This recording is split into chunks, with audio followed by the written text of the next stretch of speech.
Kaseya releases a patch for multiple vulnerabilities. A patch has been also released for PrintNightmare, and more on this week's episode of Bear Security.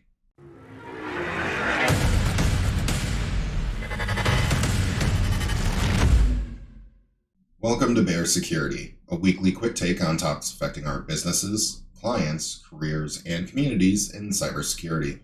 I'm Chris Cly, and here are the stories for the week of July 12th, 2021. Our top story this week continues with last week's coverage of IT software vendor Kaseya.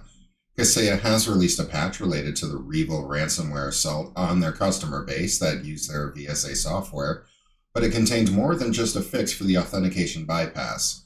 The patch was published late Sunday, and it addresses several vulnerabilities, including a credentials leak and business logic flaw, cross-site scripting, 2FA bypass, issues with the secure flag not being set on certain session cookies, addressing API responses that would contain a password hash, and a vulnerability that allows unauthorized uploads to the file server. In addition to these fixes, users will be forced to change their passwords, and various features are being limited or disabled. If you use Kaseya's VSA software as part of your managed services offering or to manage your network, you'll definitely want to get up to speed on all the changes before deploying the patch. These changes will also impact users of Kaseya's SaaS version of VSA. Links to the patch details are, of course, in the description. We reported on Friday that Microsoft's PrintNightmare patch was released, though it comes with a few requirements. Installation itself is not sufficient to resolve it. Similar to other major vulnerabilities we've experienced, there are 3 registry keys that need to be created and set, which impact the point and print functionality. These settings limit printer driver installation to domain or system administrators unless they are signed, and push for UAC to prompt on driver installations and changes. It is recommended to make sure that UAC is enabled, of course, to ensure the proper functionality of the controls since it does rely on it. And you should test this patch if you can prior to deploying it, as some administrators have found that Zebra printers stop working after the patch has been installed. Other user issues that have been reported so far seem to be resolved by installing the printer as an administrator. You can read the full story over on our blog, and you'll also find a link to that in the description. If the ransomware incident wasn't enough already for Kaseya VSA customers, a new malicious email campaign is the next thing looking to exploit them, according to Windows Central. The campaign, detailed by Malwarebytes' threat intelligence team, attempts to take advantage of users by asking them to install a security update via email claiming to have been published by Microsoft. The emails seem to contain an attachment called securityupdates.exe, but also directs users to download an additional payload from a website, both of which contain Cobalt Strike malware.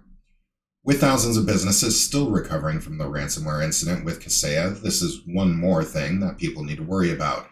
Users are encouraged to only visit the official Kaseya website at www.kaseya.com for details surrounding any updates and for patches as mentioned earlier in the show. Links to both the story over on Windows Central or the details from Malwarebytes' threat intelligence team are in the description.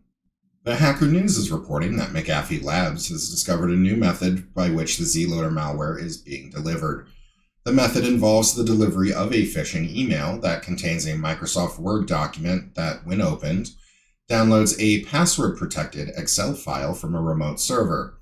From there, Word will read the cells from the XLS to assemble a macro's code, followed by disabling the Excel macro warning in the registry, after which the malicious macro function is run, it downloads the Zloader payload, and then executes it under run DLL 32. Now it is important to note that by default, macros are disabled in Word to attempt to avoid this common exploitation method, but depending on the configuration of your environment, this may not be the case. Additionally, the delivery of Word documents often contains language designed to lure users into enabling the macros if the option is available to them, which then triggers the infection. You can read the full story over on the Hacker News or the full research, including screenshots, over at McAfee Labs through the links in the description. Last for this week's episode, Cyberscoop is reporting that in the past few weeks, insurers have joined together to address the growing concerns and issues around ransomware and cyber attacks. The first significant event came from the top 7 insurance companies, forming Cyber AccuView back in mid-June of this year. Cyber AccuView is a company intended to combine the insurance firm's data collection and analysis efforts to assist in strengthening their overall risk mitigation. The second came last week from the American Property Casualty Insurance Association, or APCIA, which released their guiding principles and their view on regulation related to cyber extortion and ransomware. Both these actions come as credit agency AM Best warned of a grim cyber insurance market, with the average growth of claims having been more than 39%, and that ransomware now accounts for 75% of claims. Through both of these actions, insurers are hoping to improve the data by which law enforcement, the government, and insurers have to understand losses and improve overall risk mitigation. We have links for the full story on CyberScoop, the APCIA's guiding principles, or the new organization, Cyber AccuView, in the description.